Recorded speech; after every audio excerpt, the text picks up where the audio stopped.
दिख रहा है ना? देखो 180621। अब बच्चे सभी ध्यान से देखेंगे। हम जानते हैं टाइम पीरियड क्या होता है, T equals to 2 pi under root L by G. आपको पता है जब गर्मियों का टाइम होता है, समर टाइम में, जो आपका घर में पेंडुलम लगा होता है, उसकी जो ये लेंथ होती है, धागे का तो होता नहीं, ये रोड होती है। क्या होती है? रोड। और रोड की लेंथ इंक्रीज कर जाती है गर्मियों के टाइम में, क्योंकि गर्मियों में जब टेम्परेचर इंक्रीज कर रहा है तो मेटल एक्सपेंड करता है, और एक्सपेंड करता है तो क्या होता है? एल इंक्रीज होता है। और जब एल इंक्रीज हो जाएगा तो बच्चों टाइम पीरियड ऑफ ऑसिलेशन भी इंक्रीज हो जाएगा। मतलब जो पेंडुलम 2 सेकंड में यूं चक्कर लगाता था, अब वो 2 से ज्यादा सेकंड में लगाएगा, है ना? तो जब नॉर्मल लोगों की घड़ी में 2 सेकंड होगी, तो उसके काफी देर बाद इसमें 2 सेकंड होगी, तो स्लो हो गई। तो जब दिन में 24 घंटे होंगे, इसमें 24 से कम घंटे दिखाएगी। ये घड़ी कितना मूव करेगी? 24 घंटे मूव थोड़ी करेगी, 24 से कम घंटे मूव करेगी। समझ में आया ना? तो टेम्परेचर इंक्रीज करने से या गर्मियों में लेंथ इंक्रीज हो जाती है, उसकी वजह से टाइम पीरियड इंक्रीज हो जाता है, और जिससे घड़ी क्या हो जाती है? स्लो हो जाती है। और वही सर्दियों में ये दोबारा से छोटी हो जाती है, रोड की लेंथ, टेम्परेचर डिक्रीज होने से। तो एल डिक्रीज हो जाता है, time period of oscillation decrease हो जाता है, तो हम बोलेंगे स्पीड क्या, जो वॉच होती है आपकी, वो क्या हो जाती है? फास्ट हो जाती है ना? ओके, अब आगे चलते हैं। सभी ध्यान से देखेंगे, अच्छे से करेंगे, ठीक है ना? यस बच्चों, तो लिख सकते हो as temperature increases L increases, time period of oscillation increases, है ना? तो जो 2 सेकंड में ऑसिलेशन कंप्लीट कर थी, अब जो टाइम पीरियड आ जाएगा वो ग्रेटर देन 2 सेकंड आ जाएगा, तो वॉच बिकम स्लो। वॉच क्या हो जाएगी? स्लो हो जाएगी, ठीक है? दूसरा, एज टेम्परेचर डिक्रीजेज, कहां पे? सर्दियों में। As temperature decreases, length decreases, time period of oscillation decreases, तो ये क्या हो जाएगा? Time period of oscillation complete एक ऑसिलेशन का क्या हो जाएगा? Less than 2 second. तो वॉच क्या हो जाएगी? फास्ट हो जाएगी। समझ में आया? अरे आया क्या? यस। तो आगे देखो, effect of G on time period of oscillation. Effect of G, ध्यान से देखना। टी इक्वल्स टू हम जानते हैं अंडर रूट जी होता है, inversely proportional. T is directly proportional to 1/√g, ठीक है? कई बार आपको पता होगा, मेरे को पता है, जब हम लिफ्ट में जाते हैं तो बेसिकली ये फॉर्मूला जो होता है यहाँ पे, ये हो जाता है T equals to 2 pi under root L/G effective. अब जी इफेक्टिव क्या होता है? जी इफेक्टिव सूडो फोर्स को भी इंक्लूड करके कैलकुलेट किया जाता है। जैसे मान लो आपके पास एक लिफ्ट है, लिफ्ट की छत से पेंडुलम लगा हुआ है, नीचे क्या लग रहा है? जी, और लिफ्ट ऊपर जा रही है एक्सेलरेशन से। तो इस फ्रेम में देखोगे आप, तो आपको नजर आएगा इस पे mg तो लग ही रहा है, प्लस सूडो भी लग रहा है इस फ्रेम की रिस्पेक्ट में, छोटू की रिस्पेक्ट में। तो m into acceleration of frame कितना है? ऊपर, पर वो लगेगा कितना? Pseudo pseudo force opposite direction में लगती है ना? यस। तो डाउनवर्ड डायरेक्शन में ये हो गया। तो अब जी इफेक्टिव आप निकालोगे, तो जी इफेक्टिव आ जाएगा G+A। तो टाइम पीरियड ऑफ ऑसिलेशन आएगा T equals to 2 pi √L/G+A।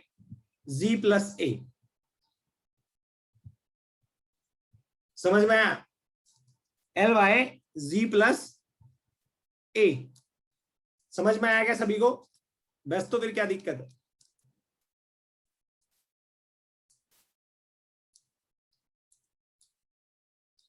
कर लोगे? यस, कर लो, क्या दिक्कत है ना? अब मान लो यही लिफ्ट नीचे जा रही है, नीचे मूव कर रही है, ठीक है ना? तो नीचे जी लग रहा है और नीचे ही ए एक्सेलरेशन से जा रही है, तो इस पे सूडो किधर लगेगा? एम जी तो नीचे लगेगा, सूडो ऊपर लगेगा, एम ए छोटू के फ्रेम में। तो जी इफेक्टिव की वैल्यू आएगी जी माइनस ए। समझ में आया? नेट फोर्स नीचे कितना लग रहा है? यही लग रहा है, M whole bracket of G minus A. तो टाइम पीरियड ऑफ ऑसिलेशन क्या आ जाएगा? T is to 2 pi under root L upon G minus A. कर लोगे? बताओ बच्चों, कर लोगे या नहीं? अरे बताओ, यहां तक समझ में आ रहा है सभी को? अच्छी बात है, फिर तो खिलाड़ी हो रखे हो तुम, है ना? Yes, okay. अब बच्चों मान लो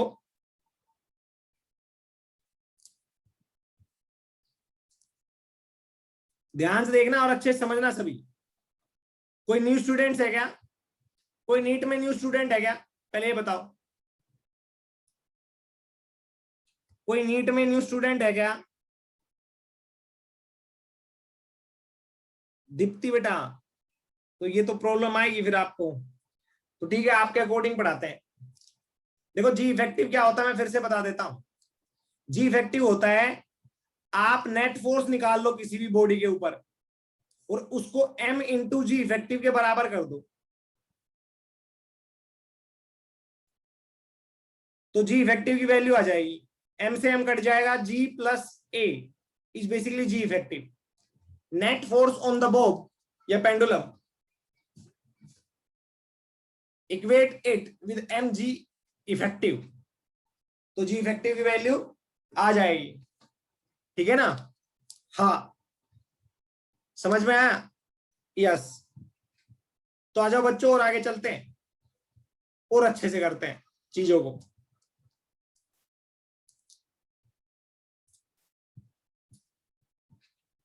आ जाओ फिर।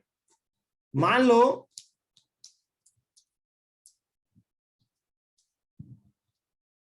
यस, आगे देखना, एक गाड़ी है मान लो हमारे पास, ये गाड़ी है, इसके पहिए हैं, ये गाड़ी ऐसे ए एक्सेलरेशन से मूव कर रही है, पेंडुलम ऐसे, तो पीछे की साइड सूडो फोर्स एक्सपीरियंस करेगा, पेंडुलम यहाँ पे आ जाएगा, पेंडुलम पे नीचे लगेगा mg और इधर लगेगा सूडो m इंटू ए, तो रिजल्टेंट फोर्स इधर आएगा। हम जानते हैं फोर्स वेक्टर क्वांटिटी होती है, तो इन दोनों का रिजल्टेंट आएगा, वो आएगा mg का स्क्वायर प्लस ma का स्क्वायर पूरे का, m बाहर आ जाएगा, under root G square plus A square. इसको इक्वेट कर दो, ये तो नेट फोर्स आ गई एफ नेट, एफ नेट को एम जी इफेक्टिव से इक्वेट कर दो, तो आपके पास जी इफेक्टिव की वैल्यू आ जाएगी under root G square plus A square. Time period of oscillation हो जाएगा आपका 2 pi under root L by under root G square plus A square. समझ में आया? आया क्या? आया बच्चों समझ में? है भाई? यस, अच्छी बात है, फिर तो कोई दिक्कत नहीं।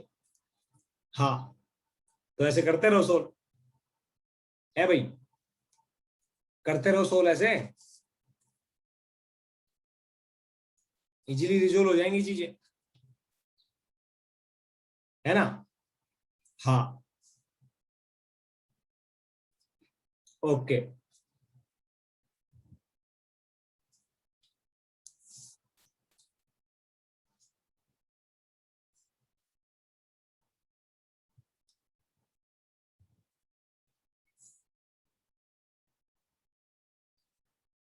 आगे चलते हैं, आ जाओ,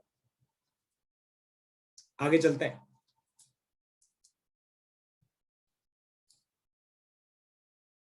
दीप्ति बेटा क्लियर ना हो तो बोलना, ठीक है? ऐसा बिल्कुल फील मत करना कि मैं नहीं हूं तो मेरे को इसलिए समझ में नहीं आ रहा, फिर भी मैं कोशिश करूंगा समझाने की, ठीक है दीप्ति?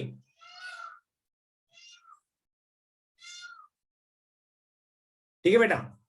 यस, ऐसा बिल्कुल मत सोचना कि कोई नहीं, मैं नहीं हूं तो मेरे को समझ में नहीं आ रहा, तो छोड़ देती हूँ। हाँ और ना में जवाब जरूर देना, डायरेक्ट मैसेज करता आप, कोई नहीं देखेगा आपका मैसेज, ठीक है, कि भाई ये इसको बार बार प्रॉब्लम क्यों आ रही है ना। तो डायरेक्ट मेरे से मैसेज करोगे, मेरे को दिखाई देगा ये मैसेज, तो उससे मैं ही रिजोल्व करूंगा प्रॉब्लम, ठीक है। हाँ, तो ऐसा बिल्कुल फील नहीं करना है। अब बच्चों मान लो आप गाड़ी लेके जा रहे हो, आप गाड़ी लेके जा रहे हो ऐसे सर्कुलर पाथ पे, आपकी गाड़ी ऐसे जा रही है, ठीक है। तो पेंडुलम क्या होगा, पेंडुलम इनिशियली तो ऐसे था, जैसे गाड़ी मूव कर रही है वी वेलोसिटी से ऐसे जा रही है, तो इधर की तरफ क्या लगेगा, centripetal force M V square by R, और जो पेंडुलम है उस पे नीचे की साइड में क्या लगेगा, एम जी। समझ में आया। तो शूडो फोर्स इस पे किधर लगेगा, इसका शूडो लगेगा। अगर इस फ्रेम से देखोगे तो, इस फ्रेम से देखोगे तो सेंट्रीफ्यूगल फोर्स है जो आउटसाइड लगेगा, तो पेंडुलम कुछ ऐसा हो जाएगा, नीचे एम जी और उधर M V square by R. Net force क्या आ जाएगा, इन दोनों का रिजल्टेंट वो आएगा एम जी का whole square plus M V square by R का होल स्क्वायर का अंडर रूट। समझ में आया क्या। तो एफ नेट जब आप लिखोगे तो आप लिखोगे M into under root G square plus V square by R का होल स्क्वायर। समझ में आया नहीं आया, आया ना बच्चों, यस। तो अब आपको क्या करना है, ध्यान से देखना, एफ नेट को किसके इक्वेट कर देना है, एम जी से इक्वेट कर देना है, एम जी से नहीं, एम जी इफेक्टिव से। तो यहां पे जब इक्वेट करोगे तो एम से एम कट जाएगा, जी इफेक्टिव की वैल्यू क्या आ जाएगी।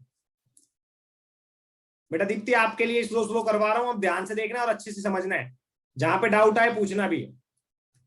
तो जी इफेक्टिव की वैल्यू आ गई बच्चों, फिर से कह रहा हूं, जी इफेक्टिव की वैल्यू आई। अब जी इफेक्टिव की वैल्यू आ गई तो लिख देना फिर T equals to 2 pi under root L by G effective. कर दोगे या नहीं कर दोगे पुट, कर दोगे ना बच्चों, यस।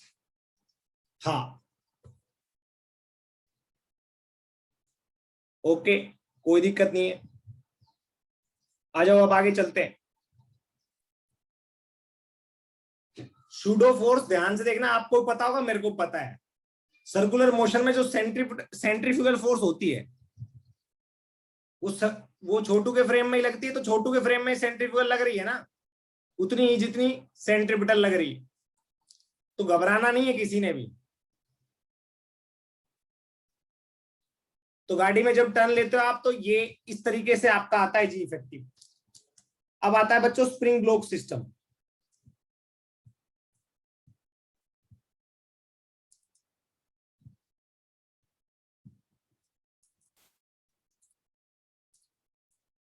ये आपका डब्बा है, इसमें स्प्रिंग ब्लॉक सिस्टम है ऐसे, ठीक है। नीचे क्या लग रहा है, mg, के इसका स्प्रिंग कांस्टेंट, तो ऊपर लगेगा kx। आपसे बोला जाए इसका टाइम पीरियड क्या होगा, तो आपको पता है इसका फॉर्मूला होता है 2 pi under root m by K, 2 pi under root m by K. समझ में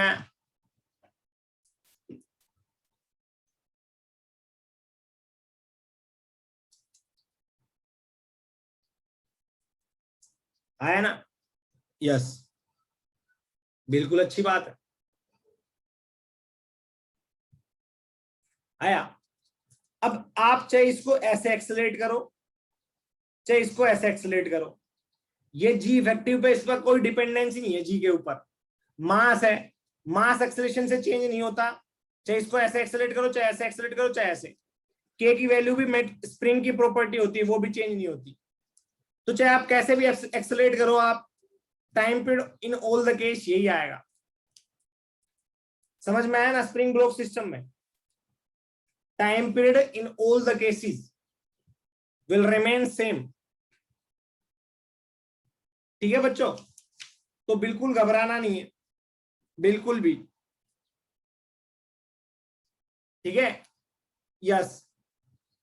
नेक्स्ट, नेक्स्ट देखो, नेक्स्ट आता है क्वेश्चन कुछ एक ऐसा स्मॉल पेंडुलम एंगुलर एसएचएम पे।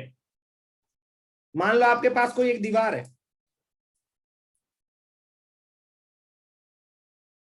तो उस पर कोई बॉब को आप ऐसे अटैच करोगे तो वो ऐसे आएगा।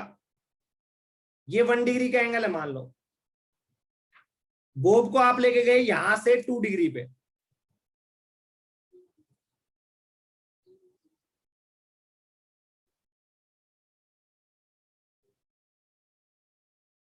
कितने पे? 2 डिग्री पे। समझ में आया? जब इसको यहां से छोड़ेंगे तो बॉब जाएगा इधर, जाके मीन पोजीशन ये हो गई, इधर जाएगा टकराएगा 1 डिग्री पे और वापस आ जाएगा। तो आप ध्यान से देखोगे तो इसका मोशन कुछ इस तरीके से, इधर 2 डिग्री और इधर 1 डिग्री, है ना? तो जब आपका इसका फेजर डायग्राम बनाओगे तो आप कुछ इस तरीके से बनाओगे।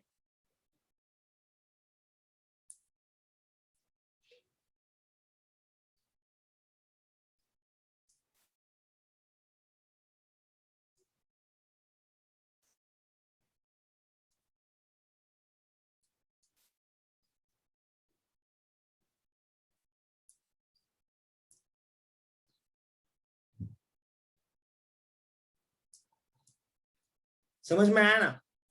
पार्टिकल देखो इधर कंप्लीट ऑसिलेशन करता है, तो मैं बात करूं अगर मैं इसको यहां से रिलीज करूंगा तो यहां से पार्टिकल रिलीज होगा, ऐसे जाएगा टूवर्ड्स मीन पोजीशन, आया, फिर अवे फ्रॉम मीन पोजीशन जा रहा है, यहां पे पहुंचेगा, फिर यहां से सीधा यहां पे आ जाएगा टूवर्ड्स मीन पोजीशन, आते टाइम यहां पे पहुंच गया पार्टिकल, अब अवे फ्रॉम मीन पोजीशन। तो बेसिकली पार्टिकल ने इतना एंगल ट्रेस नहीं किया, बाकी पूरा ये ट्रेस किया है। तो ये कितना है? 1 डिग्री। ये कितना है? 2 डिग्री। तो ये कितना आएगा? Base upon hypotenuse 1/2 is to cos theta. Theta की वैल्यू आ जाएगी पाई बाय, जल्दी बताओ, पाई/3, है ना? तो ये पाई/3 हो जाएगा आपका, ये पाई/3, ऐसे ही होगा ना? अरे बता दो। तो 2 पाई में से आप 2 पाई/3 घटा दो तो बचेगा 4 पाई/3। ये एंगल आ गया 4 पाई/3। इतना एंगल ट्रेस कर रहा है, इतना एंगल ट्रेस कर रहा है।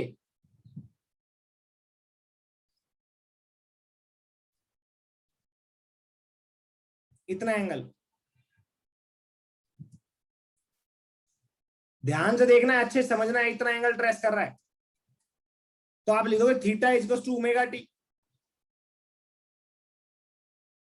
Theta is to omega T, है ना? यस। थीटा कितना है? 4 पाई/3, ओमेगा की वैल्यू 2 पाई/कैपिटल टी, ये टी आ गया, है ना? यस। तो आप ध्यान से देखोगे तो टी की वैल्यू क्या आ जाएगी? करो शाबाश, टी की वैल्यू क्या आएगी? टी आ गया आपका 2t/3। बच्चों ये नया टाइम पीरियड आ गया है, टी इफेक्टिव। समझ में आया? आया ना? आपने ये निकाला, इसके कोरस्पॉन्डिंग टाइम निकाल लोगे, और कुछ भी नहीं। तो इतना समझो ना, अरे इतना मत समझो, इतना समझो कि आपको ये पता लग गया 4 पाई/3। तो इतना एंगल ट्रेस नहीं कर रहा है पार्टिकल, तो इतने टाइम ये मूव नहीं किया, तो हम ओमेगा टी इज टू क्या लिख देंगे? 2 पाई/3। तो टी की वैल्यू क्या आएगी? 2 पाई/कैपिटल टी इंटू 2 पाई/3। टी की वैल्यू क्या आएगी? T/3 इतने टाइम पार्टिकल ओसिलेट नहीं कर रहा, टोटल टाइम पे T है, T/3 ओसिलेट नहीं कर रहा, तो T न्यू क्या आएगा? T new is basically T minus T/3, that is 2T/3। ये आएगा नया टाइम पीरियड ऑफ ऑसिलेशन। समझ में आया ना? अरे पार्टिकल यहां पे आएगा, कोई वेलोसिटी होगी उसी से रिफ्लेक्ट कर जाएगा। यहां पे आप ये समझ लेना, यहां पे आप लिख दोगे कोफिशिएंट ऑफ रेस्टिट्यूशन 1 है, ये मान के करना है आप लोगों ने। समझ में आया बच्चों? तो इस तरीके से आप क्वेश्चन कर सकते हो।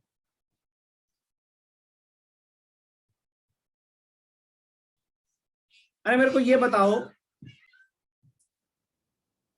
देखो बच्चों कहां पे थे हम लोग, ये इसको दोबारा से एक बार बता देता हूं मैं। आप ये देखो, पार्टिकल यहां से यहां चलता तो कितना टाइम लेता?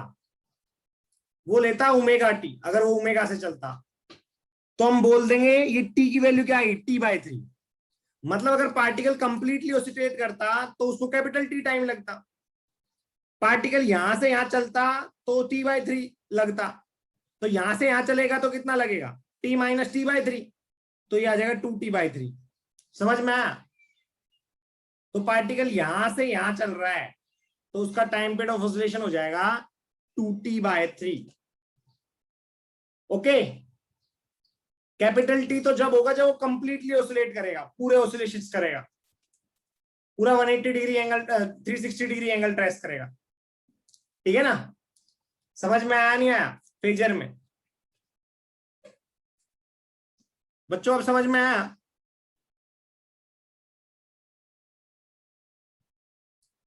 यस, तो आप देख लेना, ऐसे कर सकते हो आप लोग। ओके, आगे चलते हैं। अब हेडिंग डाल लो कंपाउंड पेंडुलम। कंपाउंड पेंडुलम,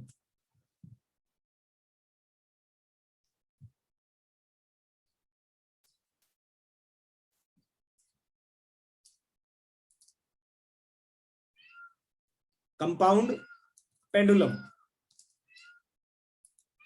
ठीक है ना? कंपाउंड पेंडुलम क्या होता है बच्चों? जैसे मान लो आपके पास यही है, मान लो कार्टून एक ऐसा,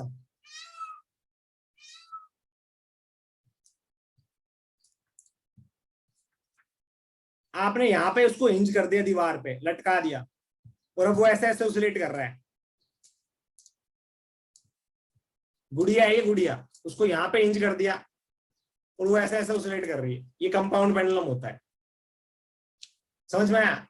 आप किसी भी बॉडी को हिंज कर दो, रोड को कर दो चाहे, है ना, चाहे रिंग को कर दो, चाहे डिस्क को कर दो, चाहे डिस्क को कर दो, वो ऐसे ऐसे ऑसिलेट करे इस पॉइंट के अबाउट, तो उसको बोलते हैं कंपाउंड पेंडुलम। इसमें जो एल होता है वो LCOM होता है। LCOM की दूरी क्या होती है? This is the distance between point where hinge, hinge point के बीच की और सेंटर ऑफ मास के बीच की। हेलो,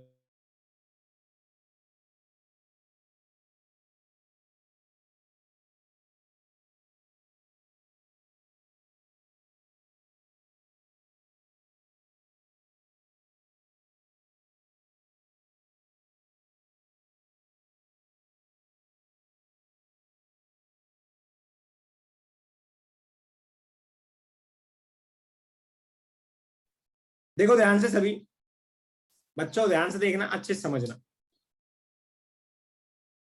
कंपाउंड पेंडुलम जो होता है उसमें LCM जो लिया जाता है वो लिया जाता है हिंज पॉइंट और सेंटर ऑफ मास के बीच की दूरी। ठीक है? हाँ, तो आ जाओ, देखो मान लो आपके पास कोई एक ऐसे ही कंटिन्यूअस मास बॉडी है,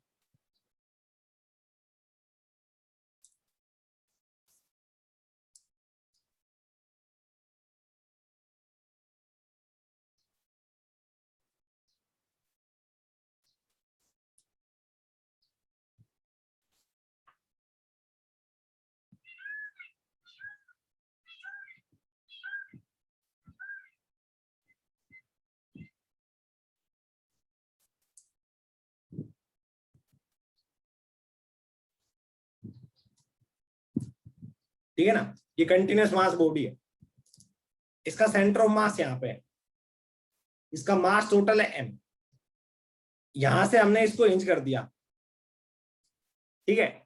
अब ये ऐसे ऐसे हिल रही है, ऐसे हिल रही है, हाँ, तो ये हो गई यहां से यहां तक की दूरी, सेंटर ऑफ मास और यहां के बीच की दूरी होगी LCOM, ठीक है। अगर ये थीटा एंगल पे जाएगी तो नीचे लगेगा mg और ये हो जाएगा r, ये हो जाएगा थीटा। अगर ये थीटा एंगल होगा तो ये भी थीटा, तो आप टॉर्क लिखोगे, रेस्टोरिंग टॉर्क वो आएगा mg इंटू ये LCOM into sine of theta, और अगर थीटा स्मॉल है तो साइन थीटा इक्वल्स टू क्या आ जाएगा, sine theta equals to theta आ जाएगा। तो आप लिखोगे mg LCOM इंटू थीटा, समझ में आया? यस, पहली बात।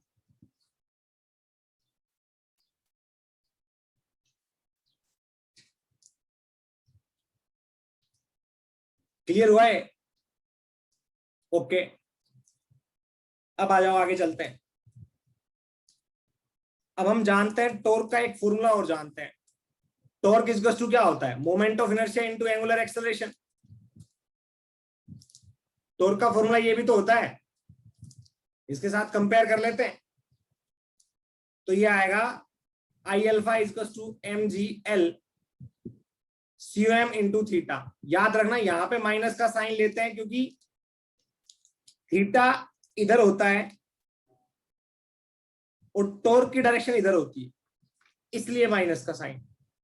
तो अल्फा की वैल्यू आएगी mg LCOM into theta upon I.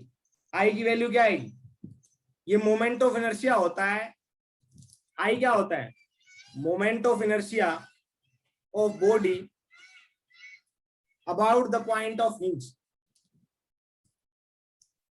About the point where it is hinged,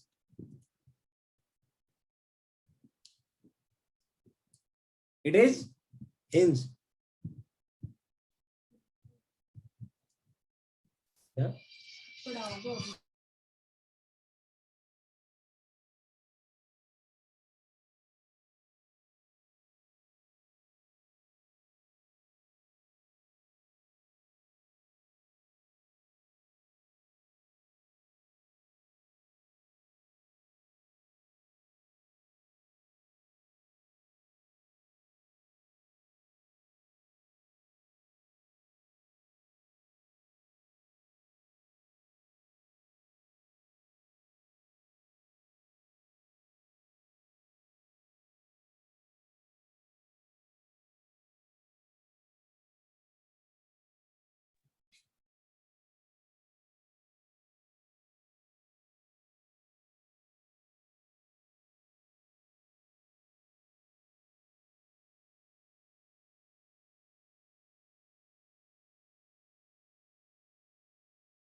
देखो बच्चों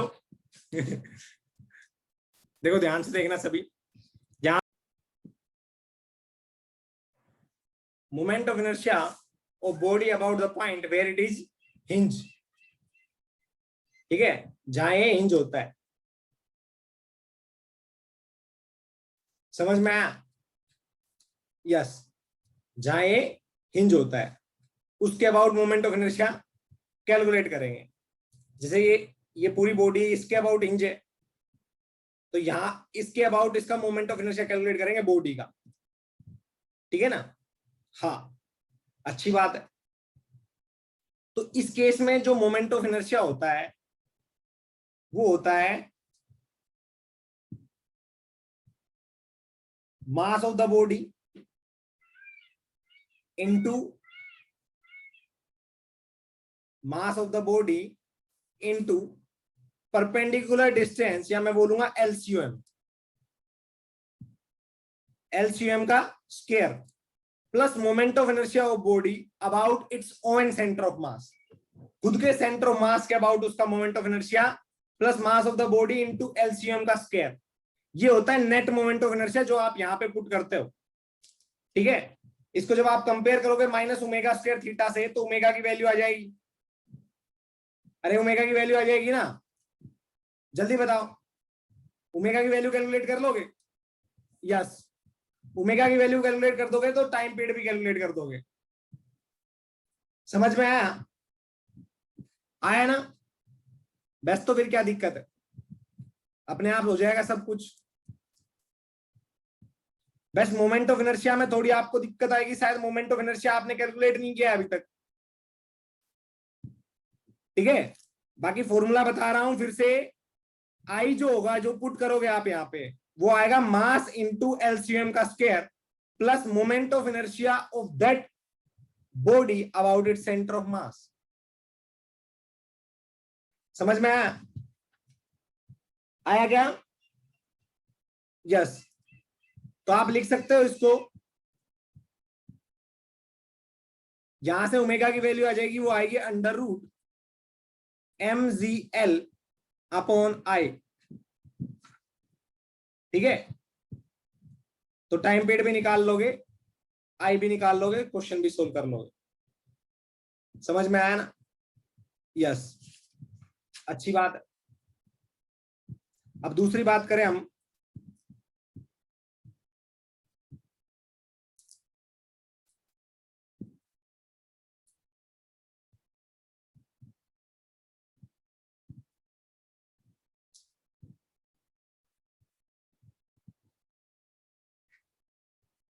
इसके about moment of inertia calculate करना है। ठीक है ना, इसके अबाउट, इसके अबाउट, ये रोड है, इस पॉइंट के अबाउट हिंज है, मोमेंट ऑफ इनर्शिया कैलकुलेट करना है। तो पहले मैं एक बार बता देता हूं मोमेंट ऑफ इनर्शिया क्या क्या आएगा। एक रोड का इसके अबाउट मोमेंट ऑफ इनर्शिया होता है ml स्क्वायर बाय 3, और इसके अबाउट होता है जो सेंटर ऑफ मास है, इसके अबाउट मोमेंट ऑफ इनर्शिया होता है ml स्क्वायर बाय 12। समझना एक बार बात। ठीक है, यस। तो ये यहां पे हिंज है, तो इसका मोमेंट ऑफ इनर्शिया क्या आएगा, इसके अबाउट ml स्क्वायर बाय 3। अगर पता है तो अच्छी बात है, वरना वही तरीका जो मैंने बताया था वो यूज कर लें। सेंटर ऑफ मास इसका यहां पे होगा, इसका मास mg है, तो एलसीएम की वैल्यू क्या आएगी, अगर ये कंप्लीट लेंथ इसकी क्या है l है, तो एलसीएम की वैल्यू आएगी l/2। है ना? यस। दूसरी बात, अब हमें तो ये पता है ना t इक्वल टू आता है 2 पाई बाय ओमेगा, और ओमेगा की वैल्यू क्या है, ओमेगा की वैल्यू थी mgl com, तो m लगा देंगे, g लगा देंगे, एलसीएम की वैल्यू l/2 बाय आई,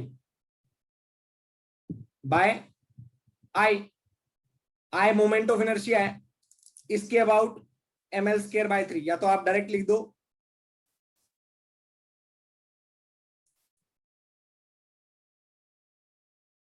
ऐसे, या एक दूसरा तरीका है, इसका सेंटर ऑफ मास के अबाउट मोमेंट ऑफ इनर्शिया तो ये आ गया, यहां से यहां तक की दूरी है l/2, तो आप निकालोगे m, ये हो गया एलसीएम, अरे ये एलसीएम हो जाएगा,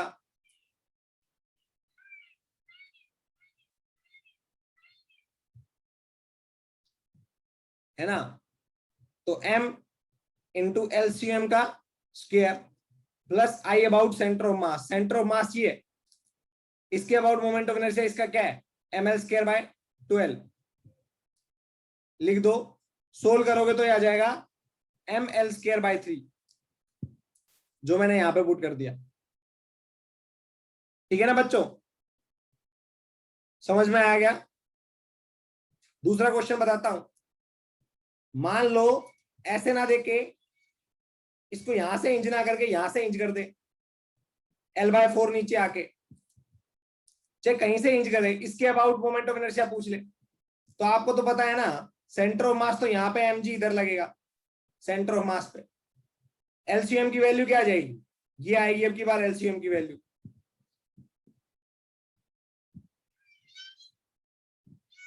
L/4, L/4 आएगी ना एलसीएम की वैल्यू।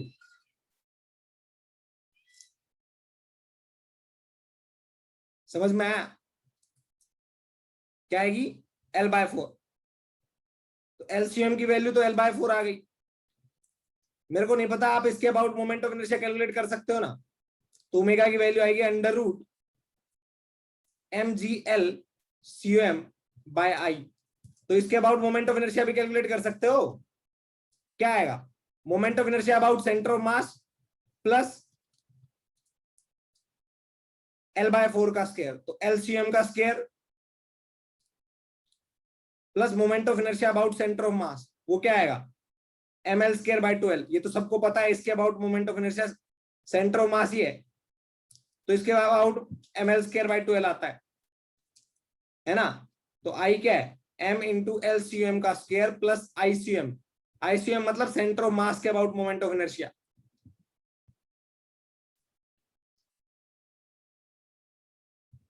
ठीक है बच्चों, समझ में आ रहा है। इसके अबाउट मोमेंट ऑफ इनर्शिया निकालना है तो पहले सेंटर ऑफ मास के अबाउट निकालो, जो कि आपको पता है ICM है। फिर मास इंटू LCM का स्क्वायर, ये आ गया I इसके अबाउट। इसको पुट कर दो यहां पे, ओमेगा आ जाएगा, टाइम पीरियड आ जाएगा। कर लोगे ना। तो ऐसे क्वेश्चन है। अब इसकी जगह आपको रिंग दे दे, इसकी जगह आपको रिंग दे दे, अभी पूरा आइडिया जिसको नहीं आ रहा वो रोटेशन के बाद और अच्छे से आ जाएगा। उसको यहां से इंच कर दे, रिंग का मास m है, रेडियस r है।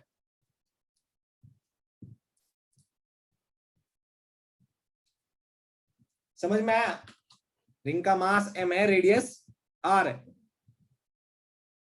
ठीक है, कैलकुलेट कर लो, क्या दिक्कत है,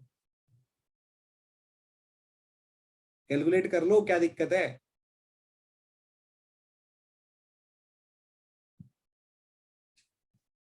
आपको क्या करना है, सेंटर ऑफ मास ढूंढना है। ml²/12 कैसे आया मैं बताता हूं बेटा। ये रिजल्ट आता है, ये इंटीग्रेशन करने से आता है। ये रिजल्ट है, रोटेशन में आता है ये आपको याद करना पड़ेगा अभी के लिए। पर जैसे आप लोग रोटेशन पढ़ोगे उस टाइम पे आपको ये क्लियर हो जाएगा। अभी के लिए इसको बोझ मत समझो, इसको ऐसे समझो कि मेरे को याद करना है ये, बस। जैसे रोटेशन पढ़ोगे आपको पता लग जाएगा ये कैसे आया, समझे। वरना सोचोगे पता नहीं, ये तो सब कुछ गोलमोल है। समझे, यस, ओके। अब ध्यान से देखना, इसका इसके अबाउट मोमेंट ऑफ इनर्शिया, तो सेंटर ऑफ मास यहां पे आएगा इसका, तो यहां से यहां तक की दूरी r हो गई, तो एलसीएम की वैल्यू आ जाएगी r। पहली बात। दूसरी बात, इसके अबाउट मोमेंट ऑफ इनर्शिया क्या आएगा, I। तो आप पहले तो इसका सेंटर ऑफ मास, ये इसके अबाउट क्या आता है ये याद करना है आपने। रिंग का मोमेंट ऑफ इनर्शिया उसके सेंटर ऑफ मास के अबाउट आता है mr², that is ICM, plus m into LCM का स्क्वायर, तो m इंटू r का स्क्वायर, तो I आ जाएगा आपका 2mr²। समझ में आया ना, निकाल सकते हो ना, अरे निकाल सकते हो या नहीं, बस। तो फिर क्या दिक्कत,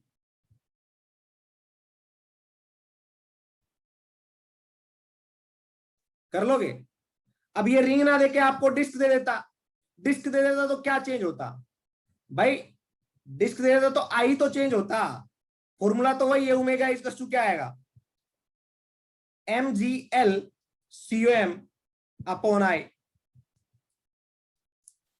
ओमेगा का फॉर्मूला तो ये है ना, आई चेंज हो जाएगा।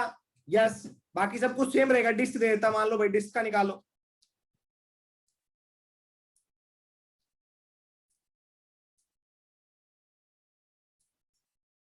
मास एम रेडियस आ, क्या चेंज होता भाई?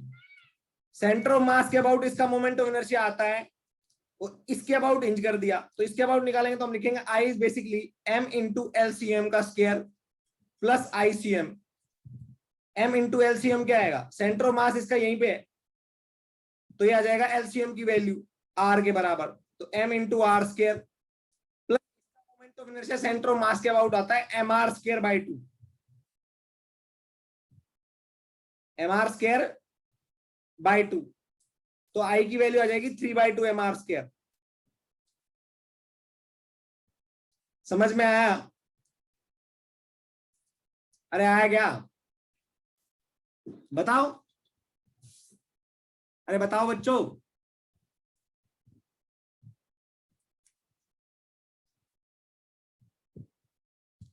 ठीक है ना? यस। तो mgl साइन थीटा वो तो सब कुछ सेम है, बस ये आपको आई की वैल्यू चेंज करके पुट करनी। कुछ भी दे दे भाई, आई चेंज होगा फॉर्मूले में, और क्या होगा? एम पुट कर दोगे, जी पुट कर दोगे, एलसीएम आ जाएगा। एलसीएम चेंज होगा तो एलसीएम की चेंज की वैल्यू पुट कर दो, ओमेगा आ जाएगा, तो टाइम पीरियड भी आ जाएगा।